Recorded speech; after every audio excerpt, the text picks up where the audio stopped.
Assalamualaikum warahmatullahi wabarakatuh. Hari ini kembali lagi bersama saya Peggy Suwandi. Saya ingin mempresentasikan pembelajaran sumber belajar. Nama saya Peggy Suwandi, NPM 30619240013 dari Prodi Pendidikan Biologi semester 3 dengan mata kuliah pembelajaran sumber belajar. Peranan sumber belajar dalam proses pembelajaran. Sumber belajar mempunyai peran yang erat dengan pembelajaran yang dilakukan. Adapun peranan tersebut dalam pembelajaran dibagi menjadi 3, yaitu adalah peranan sumber belajar dalam pembelajaran individual, peranan sumber belajar dalam belajar klasikal, dan peranan sumber belajar dalam belajar kelompok. Peranan sumber belajar dalam pembelajaran individual.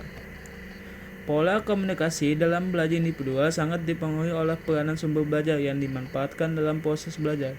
Titik berat pembelajaran individual adalah pada peserta didik, sedang guru mempunyai peranan sebagai penunjang atau fasilitator dalam pembelajaran individual.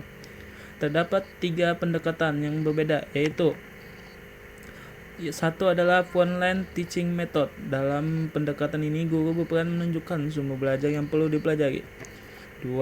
Career plan, yaitu pendekatan yang menggunakan teknik Personalized System of Instruction atau disebut PSI, yang ditunjang dengan berbagai sumber berbentuk audio visual yang didesain khusus untuk belajar individual.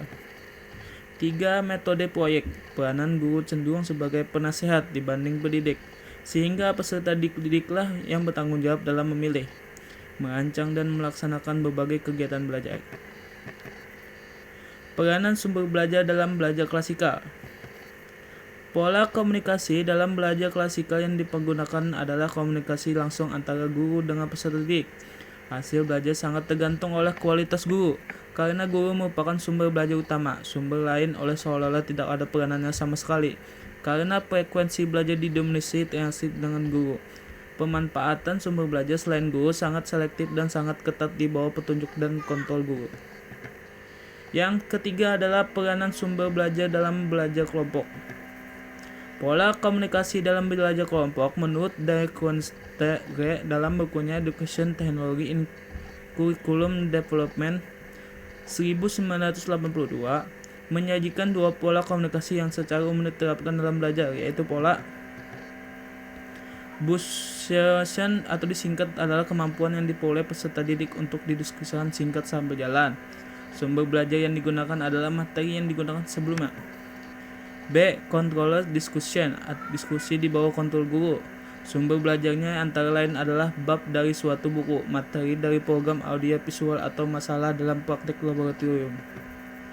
C. Tutorial adalah belajar dengan guru pembimbing. Sumber belajarnya adalah masalah yang ditemui dalam belajar harian, bentuknya dapat bab dari buku, topik masalah, dan tujuan instruksi tertentu.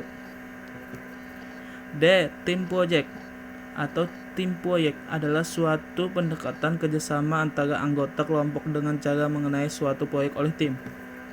E. Simulasi, presentasi untuk menggambarkan keadaan yang sesungguhnya.